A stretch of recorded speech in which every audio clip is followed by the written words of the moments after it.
Pues vamos a platicar de los temas. Tengan todos un muy buen fin de semana. Raúl, ¿cómo ves todo información que tenemos ahora, ¿no? En el dossier. Mi estimado Ricardo Landero, muy buenos días, muchas gracias a todas, a todos.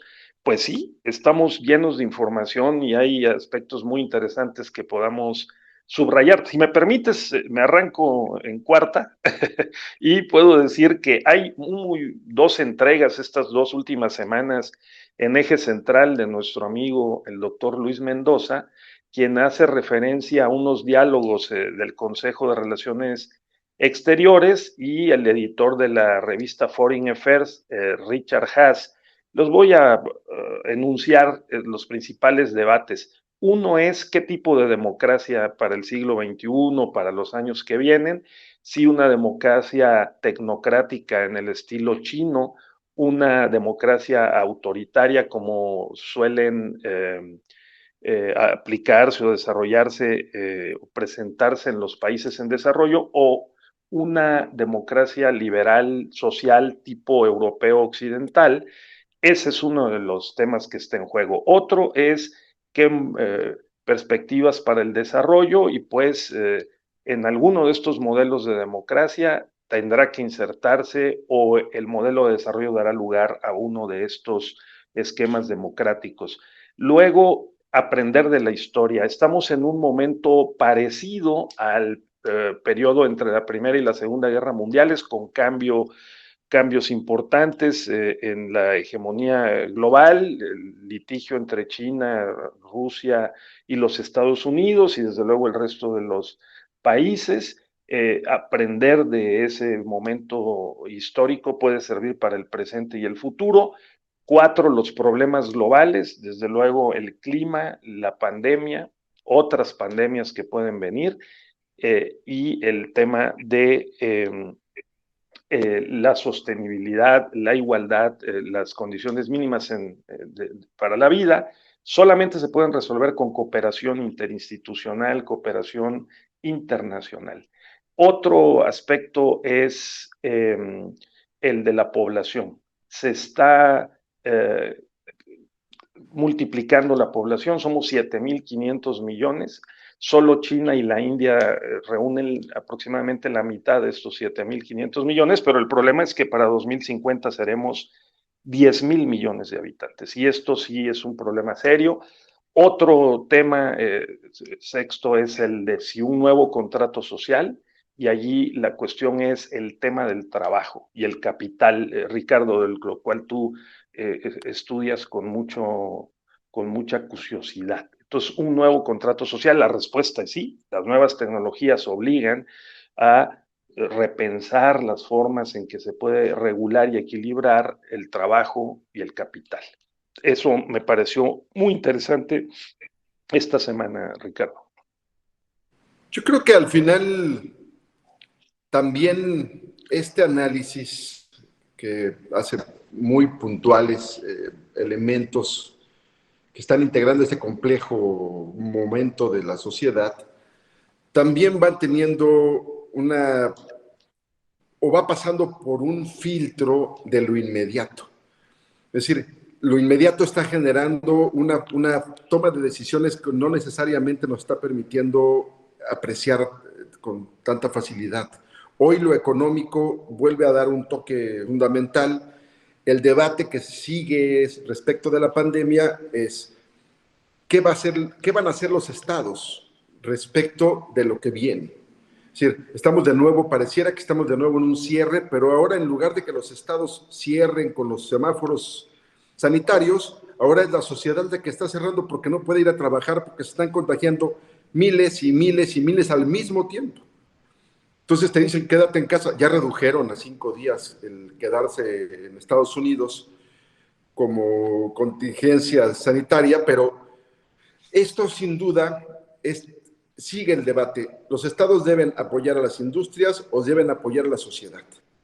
Y ahí, Correcto. obviamente, en esta línea del tiempo, estamos ya avanzando en un proceso, ¿no? Donde además hoy hay escasez de productos. Hay una nota en la jornada bien interesante de cómo están los anaqueles medio vacíos en Estados Unidos, y además bombardeados por el problema de la cuestión ecológica, las grandes nevadas que no permiten llegar los camiones y de que no hay quien los maneje, ¿no? Entonces, y nos brincan con algo que nos tienen ahí respecto de la gran macroeconomía, ¿no? Que nosotros en el día a día pues nada más sentimos los golpes, pero no entendemos necesariamente el tema de la inflación, de las tasas de interés de los bancos centrales, el tema de la devaluación, que ya no se sigue, a nosotros si simplemente eso se refleja en desempleo y despidos generalmente, que son ajustes en las fuentes productivas para poder subsistir, pero la gente lo refleja en su bolsillo, ¿no? Entonces, ese sigue siendo el gran tema. Hoy,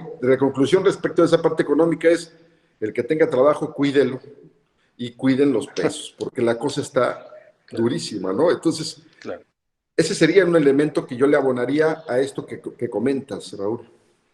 Correcto, muy bien, ¿no? Me parece muy pertinente el impacto económico, social de la pandemia, sigue siendo uno de los temas más importantes, desde luego, Ricardo. Ahora bien, a mí me gustaría también comentar que se ha desatado, ya lleva 2 semanas, se ha desatado un debate en torno al tema de la revocación del mandato.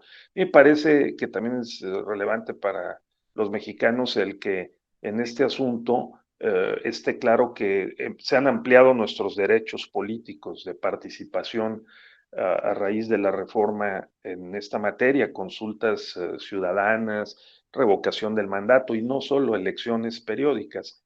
Y que es lamentable que no estemos encontrando los mexicanos y las fuerzas políticas y las instituciones, los actores políticos, la cuadratura al círculo, ¿no? Para poder desarrollar esta iniciativa y este ejercicio en los mejores términos.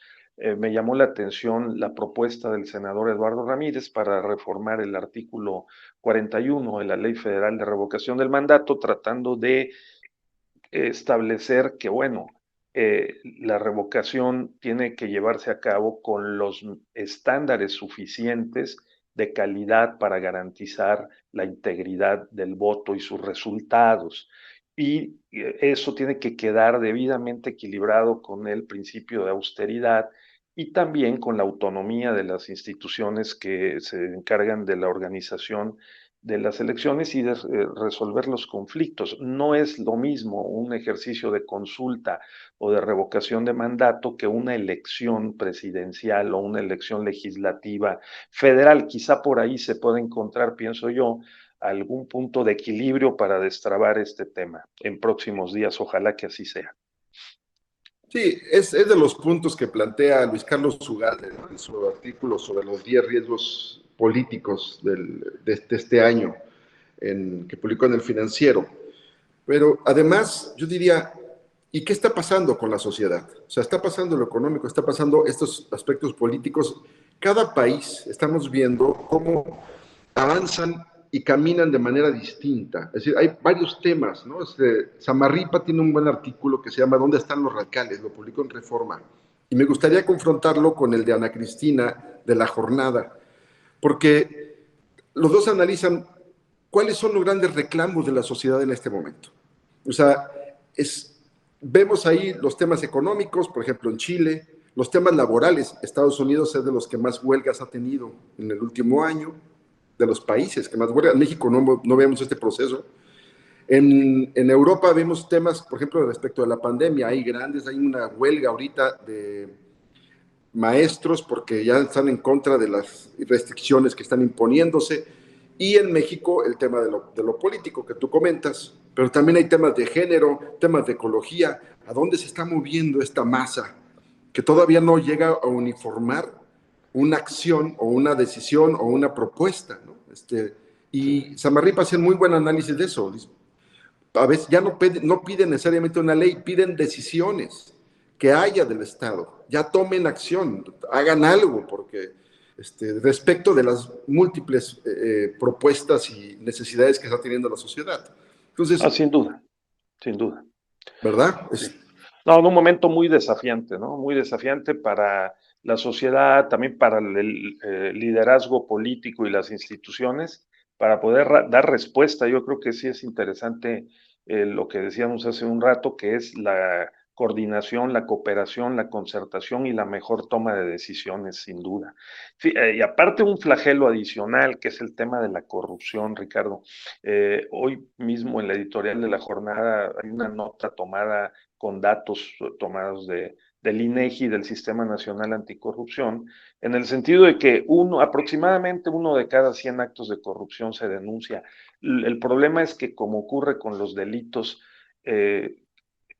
muy pocos de ellos y muy pocos actos de corrupción denunciados eh, tienen posibilidades de prosperar esas denuncias, de manera que sí hay que revisar estos procedimientos administrativos para encontrarle también allí la cuadratura al círculo y dar mejores resultados en esta materia.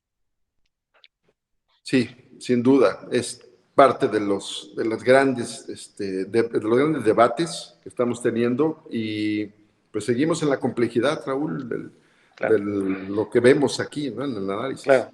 Claro, seguiremos observando, mi estimado Ricardo, y compartiendo con nuestros amigos, amigas, nuestras reflexiones. Muchísimas gracias otra vez. Gracias a todos. Que tengan un buen fin de semana. Buen fin de semana.